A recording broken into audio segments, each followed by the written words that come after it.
So I got an email a little while ago asking me to do a video talking about could the Republicans get rid of the National Weather Service and what that might look like. And is it something that would have to go through Congress? Well, first, yes, I believe it would have to go through Congress. I don't think that is something that could just go away with executive order. As far as I know, Congress would have to approve it. Now, whether or not there's support in Congress, I don't know. I don't think there would be enough support in Congress. We are dealing with historically thin margins, and even a couple of defectors kills any chance of doing this, so it probably won't happen. But what are the options that they could do if that were to pass? Well, one thing they were talking about was kicking it back to the states, and basically let every state develop their own version of the National Weather Service and their alert system, which I see that being very problematic because what happens when there's a storm coming through Nebraska into Iowa, but Iowa thought it was going to go north into Minnesota, quit tracking it, and it hits Iowa? Who gets blamed, etc. What about like the towns just the other side of either border?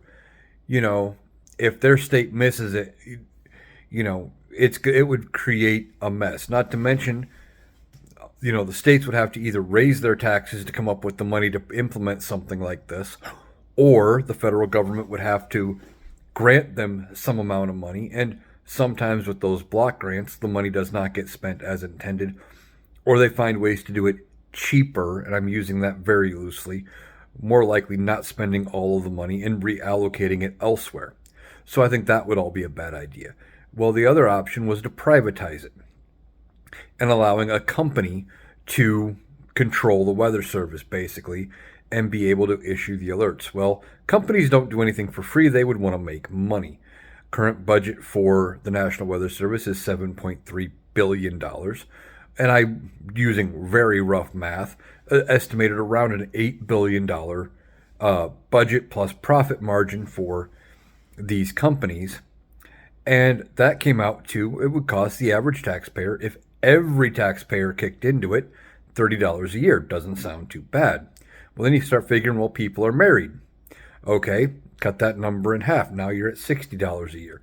Still not too bad, but not everybody's going to want to subscribe. So, it just keeps going up. At what price point does it become where people say, I don't want to deal with it? Or are they going to offer, well, for this price, we only cover this type of weather alert. For this price, we cover that kind of weather alert. Things like that. Allowing it in the hands of private business would make it so people don't get the information they need. This is one of those services that it just makes sense that it should come from the federal government. People have come to expect it. We pay our taxes fund it. We expect it.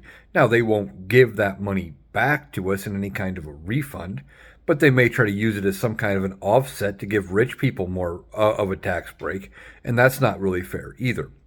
So I don't think anything's going to actually happen, but any way they slice it, it would be bad.